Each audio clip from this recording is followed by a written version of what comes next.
अस्सलाम वालेकुम dear students, welcome to Stars academy Johar town Lahore. अच्छा बेटे, 2 दिन से हम लोग चला रहे थे स्केलेटल मसल्स को और प्रॉब्लम ये आ रहा है कि शायद कोई टेक्निकल इश्यूज हैं जिनकी वजह से कल भी लाइट ऑफ हो गई, तो आपका सिलेबस थोड़ा डिले हो रहा है। तो मैंने ये फिर डिसीजन ये लिया था कि हम लोग नया यूनिट आज स्टार्ट कर रहे होंगे। आज हम लोग नर्वस सिस्टम के साथ कंटिन्यू करेंगे। मतलब आपका सिर्फ नर्वस सिस्टम यानी एंडोक्राइन सिस्टम जो कोऑर्डिनेशन का यूनिट है, और जेनेटिक्स एंड वेरिएशन और एवोल्यूशन वाला टॉपिक रहता है। तो हम लोग इसको वाइंड अप कर रहे होंगे विद इन अ वीक और 2 के अंदर। तो वो जो आपका लेफ्ट ओवर टॉपिक रह गया है, वो आपको मैं दोबारा से करा दूंगा। जैसे इनकी चीज़ें हमारी सिस्टम ठीक होना शुरू होता है, हम उसको वो दोबारा से कंडक्ट करा देंगे। तो उसमें आप प्लीज़ पैनिक ना होइएगा, हम लोग उसको इंशाल्लाह कंटिन्यू करेंगे। आज हम लोग नर्वस सिस्टम से स्टार्ट कर रहे होंगे। जी बेटे।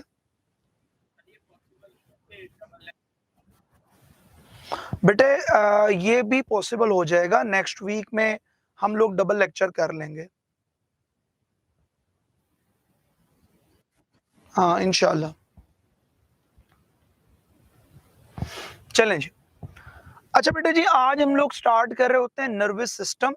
और जब कभी भी बेटे आप लोग नर्वस सिस्टम की बात करते हो, तो हम लोग ये कहते हैं कि अगर सवाल आपसे ये पूछा जाए कि nervous system is originated from ectoderm,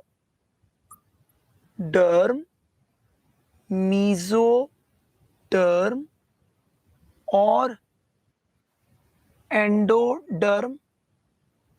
nervous system बेटे कहाँ से ओरिजिनेट हो रहा होता है?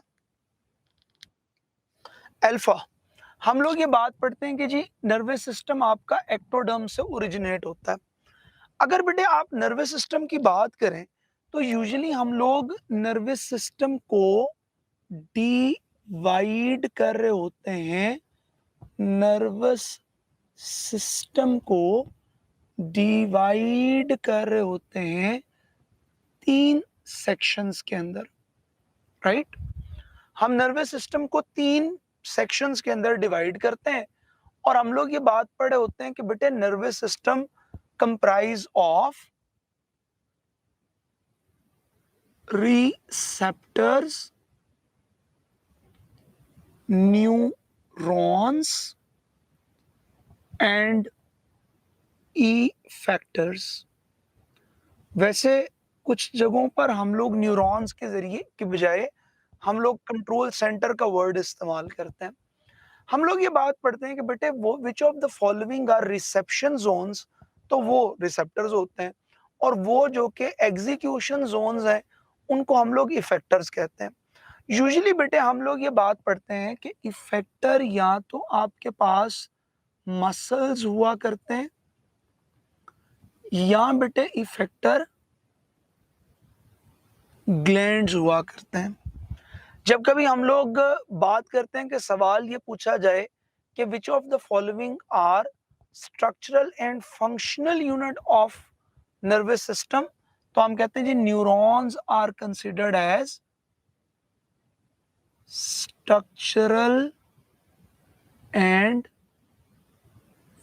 फंक्शनल यूनिट ऑफ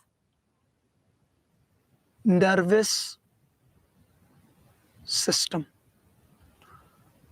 मजीद ये बेटे कि अगर आपसे कोई ये पूछे कि which of the following is a transducer, आपके पास इनमें से ट्रांसड्यूसर क्या है, तो आप लोग ये कहते हो कि receptors are usually working as transducers. अच्छा बेटे, रिसेप्टर ट्रांसड्यूसर्स का रोल कैसे प्ले करते हैं? बेटे जब कभी भी आप ट्रांसड्यूसर की बात करते हो, तो ट्रांसड्यूसर कोई भी वो चीज होती है जो किसी आने वाले मैसेज को इलेक्ट्रिकल इंपल्स में कन्वर्ट कर देगा। यानी आपके पास रिसेप्टर को अगर सर्दी लग रही है, यानी सर्दी को फील कर रहा है, तो वो ब्रेन को सर्दी की मैसेजेस इंपल्स की फॉर्म में पहुंचाएगा। अगर जुबान पर मीठी चीज को टेस्ट किया जा रहा है, तो ब्रेन तक वो चीज मैसेज जो कंडक्ट हो रहा होगा, ब्रेन तक जाने वाले वो message basically in form of electrical impulses जा रहे होंगे। जब कभी मेरे बेटे हम लोग ये बात पढ़ते हैं कि आप किसी चीज को फील करोगे कि वो चीज आपको पेन कर रही है, तो ब्रेन तक वो पेन असल में पेन नहीं बल्कि इलेक्ट्रिकल इम्पल्स जा रही होती है। तो जब कभी बेटे हम लोग ये बात पढ़ते हैं कि रिसेप्टर्स क्या चीजें हैं, तो ये हर आने वाले मैसेज को ब्रेन तक इलेक्ट्रिकल इम्पल्स की सूरत में पहुंचा देते हैं। इस वजह से हम लोग रिसेप्टर्स को ट्रांसड्यूसर्स कंसिडर करते हैं। बेटे हम लोग ये बात पढ़ते हैं कि रिसेप्टर्स आपके पास असल में वो एंटिटीज होती हैं, या रिसेप्टर्स आपके पास वो स्ट्रक्चर्स होते हैं जो इंटरनल भी हो सकते हैं, एक्सटर्नल भी हो सकते हैं। सो जब कभी बेटे हम लोग इंटरनल रिसेप्टर्स की बात करते हैं, तो मेरे बेटे ये इंटरनल रिसेप्टर्स क्या चीजें होती हैं? उन्होंने कहा कि जी जो इंटरनल रिसेप्टर्स आपके पास मौजूद हैं, जैसे प्रेशर को डिटेक्ट करने के लिए ब्लड वेसल्स में बैरो रिसेप्टर्स मौजूद होते हैं। या बेटे हम लोग ये बात पढ़ रहे होते हैं कि आपकी बॉडी के अंदर ऑक्सीजन को डिटेक्ट करने के लिए कैरोटिड आर्टरीज के अंदर कीमो रिसेप्टर हैं, जो कैरोटिड आर्टरी के अंदर पाए जाते हैं। जैसे कार्बन डाइऑक्साइड के लेवल से सेंसिटिव रिसेप्टर मेडुला के अंदर मौजूद होते हैं।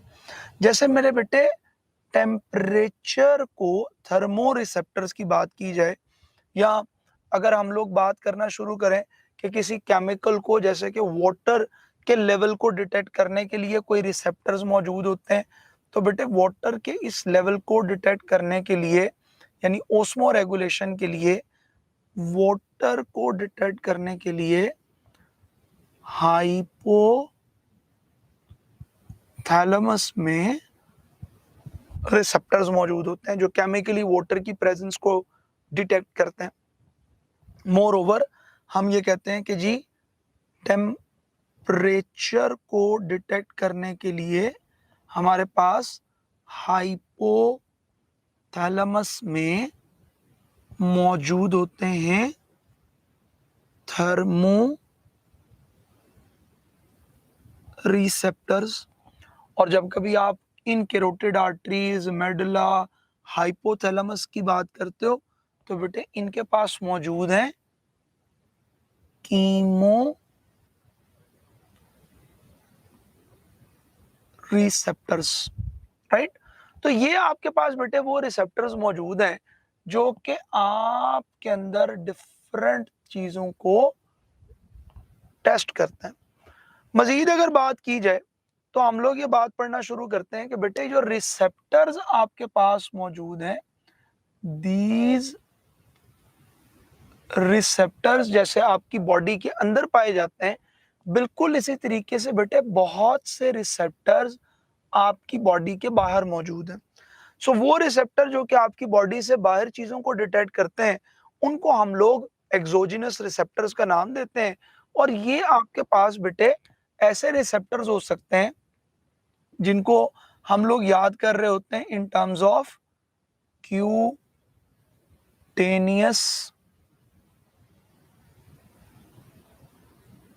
रिसेप्टर्स, जो आपके पास स्किन पे पाए जाते हैं। या मेरे बेटे हम लोग कहते हैं कि जी आपके पास एक्सटर्नल एनवायरनमेंट के अंदर टेम्परेचर को डिटेक्ट करने के लिए, खैर वो भी क्यूटेनियस की मौजूद होते हैं, हाँ लाइट को डिटेक्ट करने के लिए टेली सेप्टर्स मौजूद होते हैं।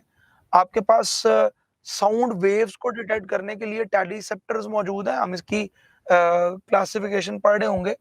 उसके अलावा आपके पास कीमो रिसेप्टर्स हैं जो कि टंग की सरफेस के ऊपर टेस्ट को डिटेक्ट करने के लिए, या ऑल फैक्ट्री बल्ब में स्मेल को डिटेक्ट करने के लिए बनाए जाते हैं। इनको हम लोग कीमो रिसेप्टर्स का नाम देते हैं। बेटे जब कभी आप टेलीसेप्टर्स की बात करते हो तो टेलीसेप्टर के अंदर आपके पास जो सोर्स है वो यूजुअली आपसे दूर लोकेट करता है। जैसे लाइट को डिटेक्ट करने के लिए आई के अंदर रोड्स और कॉन्स सेल्स मौजूद हैं जो इलेक्ट्रोमैग्नेटिक रेडिएशंस को डिटेक्ट करते हैं। बिल्कुल इसी तरीके से बेटे साउंड वेव्स को डिटेक्ट करने के लिए ईयर के अंदर मैकेनो रिसेप्टर्स मौजूद हैं। जैसे रोड्स और कॉन के अंदर आपके पास डिटेक्शन के लिए आपके पास रिसेप्टर मौजूद होंगे जिनको आप इलेक्ट्रो मैग्नेटिक रिसेप्टर्स का नाम देते हैं।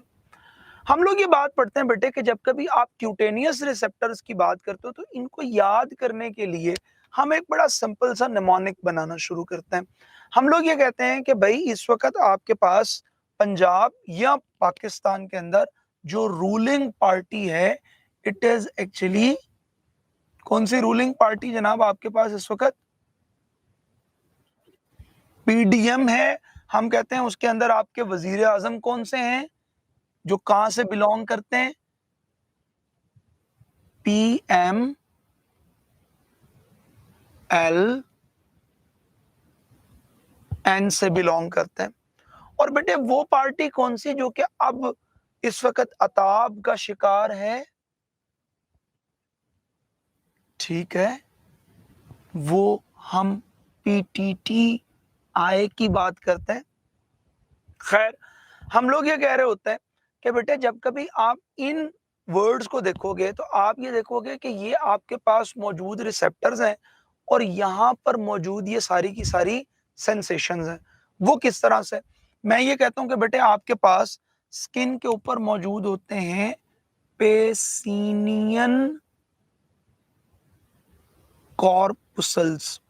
जब कभी भी मेरे बेटे हम लोग कॉर्पुसल्स की बात करते हैं ना तो हम लोग ये कहते हैं कि जी यूं आपके पास नर्व की एंडिंग्स मौजूद हैं, लेकिन ये एंडिंग्स ना बेटे इनकैप्सुलेटेड है। ये एंडिंग्स असल में इनकैप्सुलेटेड एंडिंग्स की फॉर्म में पाई जाती हैं। तो वो एंडिंग्स जो आपके पास इनकैप्सुलेटेड फॉर्म के अंदर मौजूद होती हैं इनको हम लोग पेसिनियन कॉर्पुसल्स का जनरली नाम देते हैं। तो ये इनकैप्सुलेटेड एंडिंग्स हैं। These encapsulated endings of Pacinian corpuscles are responsible for detection of pressure. ये प्रेशर को डिटेक्ट करते हैं। बिल्कुल इसी तरीके से बेटे टच को डिटेक्ट करने के लिए मिजनर्स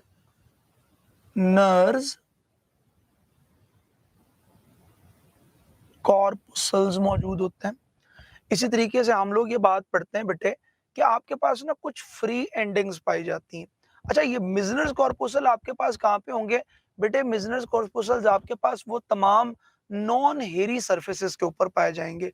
यानी जैसे आपके हाथ की हथेली है तो यहाँ पर आपके पास मिजनर्स कॉर्पुसल मौजूद होंगे। बिल्कुल इसी तरीके से बेटे जैसे होंठों की नॉन हेरी सरफेसेस के ऊपर मिजनर कॉर्पुसल्स मौजूद होंगे। जैसे पाँव के तलवों पर जहां पर बाल नहीं होते वहां पर मिजनर कॉर्पुसल्स मौजूद होते हैं। All non hairy surfaces of your body contain Meissner corpuscles. हम लोग ये बात पढ़ते हैं कि बेटे जब कभी आप फ्री एंडिंग्स की बात करते हो, जब आप बात करते हो कि आपके पास फ्री नर्व एंडिंग्स मौजूद हैं जो कि पेन को डिटेक्ट करती हैं तो वो नोसिसेप्टर्स होते हैं। और बेटे नोसिसेप्टर्स कब एक्टिवेट होते हैं? जब आपको आई होती है, यानी जब आपको पेन हो रही होती है। तो ये असल में फ्री नर्व एंडिंग्स हैं। हाँ, अनडिफरेंशिएटेड स्ट्रे एंडिंग्स हैं। मोर ओवर हम कहते हैं जी टेम्परेचर को डिटेक्ट करने के लिए रिसेप्टर्स मौजूद होते हैं। जैसे टेम्परेचर मेरे बेटे 2 तरह के हो सकते हैं, या कोल्ड हो सकता है या बेटे वार्म टेम्परेचर को डिटेक्ट करने के लिए अलग-अलग रिसेप्टर्स हैं। तो बेटे हम एक सिंगल एल से तो नहीं इसको करेंगे। तो बेटे यूजुअली हम लोग ये कह रहे होते हैं कि हमारे पास इंडियन एक प्लेयर हैं, विकेट कीपर प्लेयर, जिनको हम केएल राहुल का नाम देते हैं। तो हम केएल राहुल से इसको याद कर रहे होते हैं, केएल राहुल से याद रखते हैं। यानी वार्म को डिटेक्ट करने के लिए आपके पास रुफिनीज कॉर्पुसल्स मौजूद होते हैं, और कोल्ड को डिटेक्ट करने के लिए क्राउज रिसेप्टर्स या क्राउज कॉर्पुसल्स मौजूद होते हैं। सो ये कोल्ड को डिटेक्ट करेंगे और रुफिनीज वार्म को डिटेक्ट करेंगे।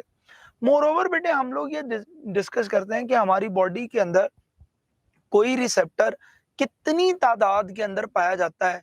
ये डिपेंड इस चीज के ऊपर कर रहा होता है कि वो हम उससे कितने ज्यादा सेंसिटिव हैं और हमें उसकी कितनी ज्यादा उसकी नीड। मिसाल के तौर पर हम लोग ये कहते हैं कि बेटे जहां पर जिस चीज की जितनी ज्यादा सिक्योरिटी की जरूरत होती है, वहां पर उतने ज्यादा एहलकार या उतने ज्यादा सिक्योरिटी गार्ड्स अप्लाई किए जाते हैं। बिल्कुल इसी तरीके से जब कभी हम लोग ये बात पढ़ते हैं कि आपने किसी चीज को मोर सेंसिटिव डिक्लेयर कर दिया, यानी ये चीज आपके लिए ज्यादा, आप इसके लिए ज्यादा वर्ड हैं या ये चीज आपके लिए ज्यादा इंपॉर्टेंट है, तो उसके लिए आपकी स्किन के ऊपर नंबर ऑफ रिसेप्टर्स भी ज्यादा होते हैं।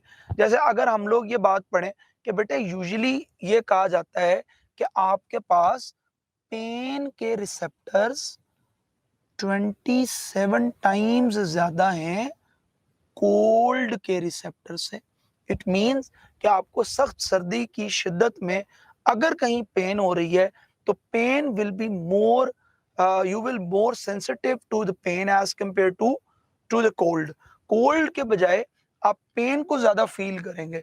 हम लोग ये बात पढ़ते हैं कि यूजुअली कोल्ड के रिसेप्टर उसी स्किन एरिया के ऊपर वार्म के रिसेप्टर के मुकाबले में 10 गुना ज्यादा होते हैं। इसका मतलब ये है कि बेटे कोल्ड को डिटेक्ट करना वार्म को डिटेक्ट करने के मुकाबले में हमारे लिए ज्यादा मुश्किल है, ज्यादा बेहतर है। और हम यानी दूसरे लफ्जों में ये कह रहा हूँ मुश्किल के सेंस में कि जब कभी आपके पास कोल्ड ज्यादा होगी तो कोल्ड को बियर करना ज्यादा मुश्किल है वार्म को बियर करने के। यानी हम टेम्परेचर से इतने हाई टेम्परेचर से इतने ज्यादा सेंसिटिव नहीं है जितने हम कोल्ड टेम्परेचर से सेंसिटिव होते हैं। इस वजह से कभी आप अपने अंदर थर्मो रेगुलेटरी अडेप्टेशंस को देखेंगे तो कोल्ड के हवाले से आपने ज्यादा चीजें एसोसिएट करके रखी हैं as compare to the warm. Warm को आप थोड़ा लाइट वे में कंसिडर करते हो बॉडी के अंदर।